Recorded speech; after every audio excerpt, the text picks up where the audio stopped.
নমস্কার বন্ধুরা, আজকে আমি আম পোড়া শরবতের রেসিপি আপনাদের সঙ্গে শেয়ার করব। তার জন্য এখানে আমি দুটো আম নিয়ে নিয়েছি। আমি দুটো আমেরই শরবত বানাবো। আপনারা যদি বানিয়ে রেখে দিতে চান তাহলে অবশ্যই বেশি করে আম নিয়ে নেবেন, 4-5টা আম নিয়ে নেবেন। বানিয়ে আপনারা ফ্রিজে রেখে দিতে পারেন একটা কাচের বয়মে করে। 1 থেকে 1.5 মাস পর্যন্ত আপনারা ফ্রিজে রেখে সেটাকে দিয়ে শরবত বানিয়ে খেতে পারেন, কিংবা ঘরে বাড়িতে কেউ এলে সঙ্গে সঙ্গে আপনারা সেটা দিয়ে শরবত বানিয়ে দিতে পারেন। এখানে আমি দুটো আম নিয়ে নিয়েছি। আম দুটোকে একটুখানি ফুটো করে নেবো এইভাবে একটা কাঁটা চামচের সাহায্যে। আপনারা চাইলে ছুরি দিয়েও করে নিতে পারেন। এইভাবে আমি আমগুলোকে ফুটো করে নেব যাতে আমের ভেতরটা সুন্দরভাবে ফুটতে পারে। এইভাবে দুটো আমি ফুটো করে নেব। দেখুন বন্ধুরা, দুটো আমি ফুটো করে নিয়েছি। এবার আমি গ্যাসটা ধরিয়ে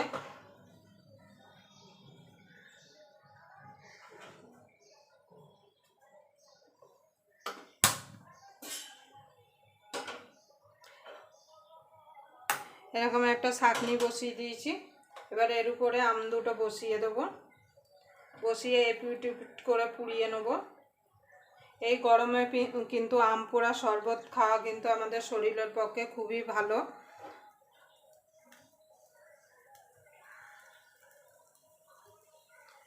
এবার এটাকে এপিট ওপিট করে পুড়িয়ে নেব। আপনারা পুরো ভিডিওটা দেখবেন, আশা করি আপনাদের ভালো লাগবে। যদি আম পোড়া শরবতের রেসিপি আপনাদের ভালো লেগে থাকে অবশ্যই একটা লাইক করে দেবেন। আর আমার চ্যানেলে নতুন বন্ধু হয়ে থাকলে অবশ্যই চ্যানেলটা সাবস্ক্রাইবার করে আমার পাশেই থাকবেন। আর পাশের বেল আইকনটা অবশ্যই বাজিয়ে দেবেন, আমি যখন কোনো নিত্য নতুন রেসিপি আপলোড করব সবার আগে পাওয়ার জন্য। তাই চলুন আম দুটো ভালো করে পুড়িয়ে নিই।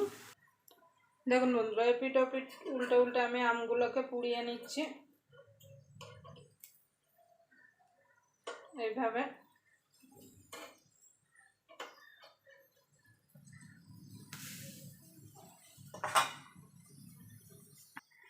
দেখুন বন্ধুরা, আম দুটো পোড়ানো হয়ে গেছে। আমি এবার নামিয়ে নেব।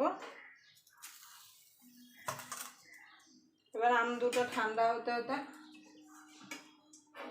একটুখানি জিরে ভেজে নেব। তার জন্য একটা কড়াই বসিয়ে দেবো।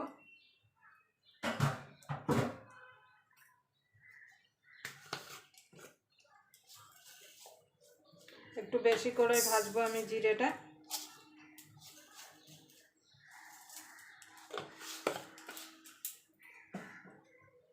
জিরেটা ভেজে আমি রেখে দেবো গুঁড়ো করে একটা কৌটোর মধ্যে।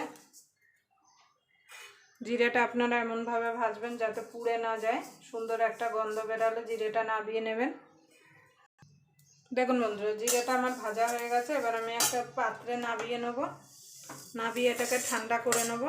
ঠান্ডা হয়ে গেলে তারপরে একটা মিক্সিতে দিয়ে আমি এটাকে গুঁড়ো করে নেব ভালোভাবে। আপনারা চাইলে শিলনোড়ায়ও বেটে নিতে পারেন। দেখুন বন্ধুরা, আম দুটো ঠান্ডা হয়ে গেছে। এবার আমি ছাড়িয়ে নেব এইভাবে। দেখুন কত সুন্দরভাবে উঠে যাচ্ছে। এইভাবে আম দুটো আমি ছাড়িয়ে নেব এইভাবে। দেখুন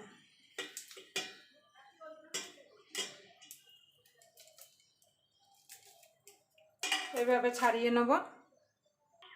দেখুন বন্ধুরা, আম দুটো আমি পরিষ্কার করে ছাড়িয়ে নিয়েছি। এবার এরকম একটা গ্রেটার নিয়ে নিয়েছি। গ্রেটারের সাহায্যে আমগুলোকে গ্রেট করে নেব। আপনারা চাইলে হাত দিয়েও এটাকে ছাড়িয়ে নিতে পারেন। দেখুন কত সুন্দরভাবে হাত দিয়েও এটাকে ছাড়িয়ে নেওয়া যাবে।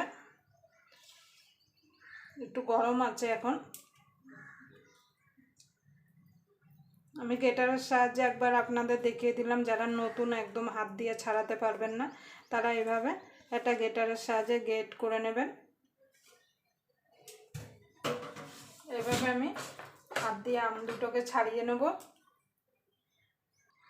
দেখুন বন্ধুরা, আমটা ছাড়িয়ে নিয়েছি। এটা সাইডে রেখে দিয়ে একটা মিক্সির জার নিয়ে নেব।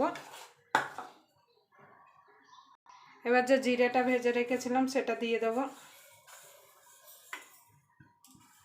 দিয়ে এটাকে সুন্দর একটা গুঁড়ো করে নেব যাতে কোনো দানা দানা না থাকে।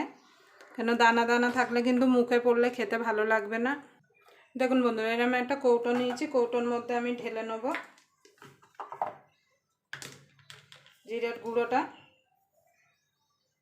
যখন আম পোড়া কিংবা যে কোনো শরবত বানাতে গেলে আমি ইউজ করব এটাকে। আপনারা এইভাবে বানিয়ে কৌটো করে রেখে দিতে পারেন।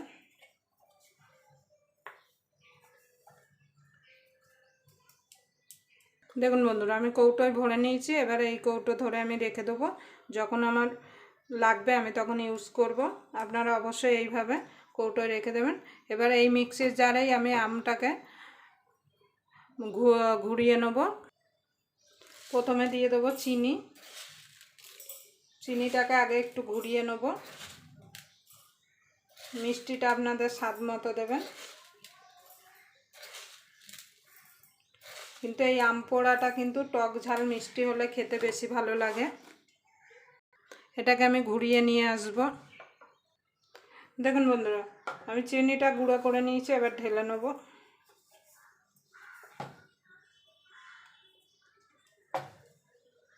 সাইডে রেখে দেবো। রেখে দিয়ে এর মধ্যে আমটা যে পুড়িয়ে রেখেছিলাম সেটা দিয়ে দেবো।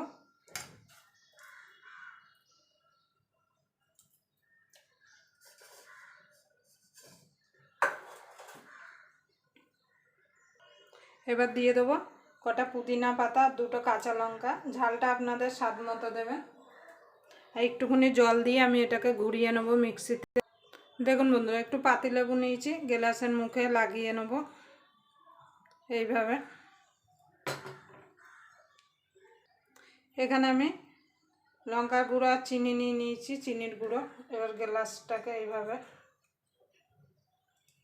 একটুখানি করে নেব যাতে দেখতে ভালো লাগে।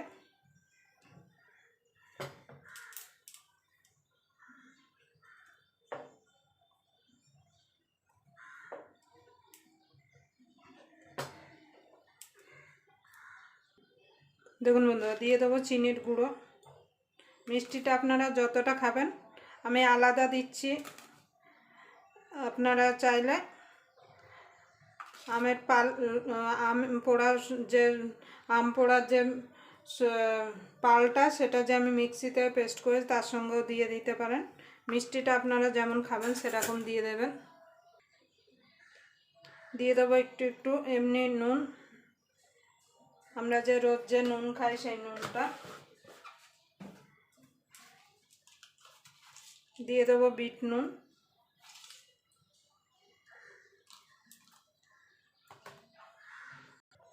দেখুন বন্ধুরা, দিয়ে দেবো বরফ।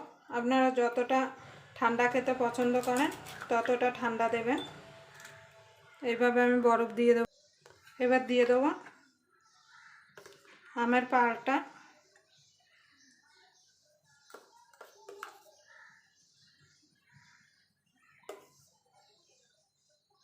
আপনাদের পছন্দ মতো দিতে পারেন। বেশি পাতলা খেলে কম দেবেন, আর যদি একটু গাঢ় খান তাহলে একটু বেশি করে দেবেন। আমি 2 চামচ করে দিচ্ছি। দিয়ে দেবো ভাজা জিরের গুঁড়ো।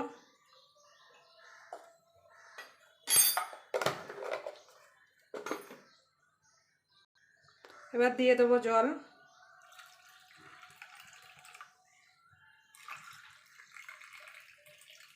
দিয়ে এবার নেড়ে দেবো। উপর থেকে দিয়ে দেবো একটুখানি ভাজা জিরের গুঁড়ো।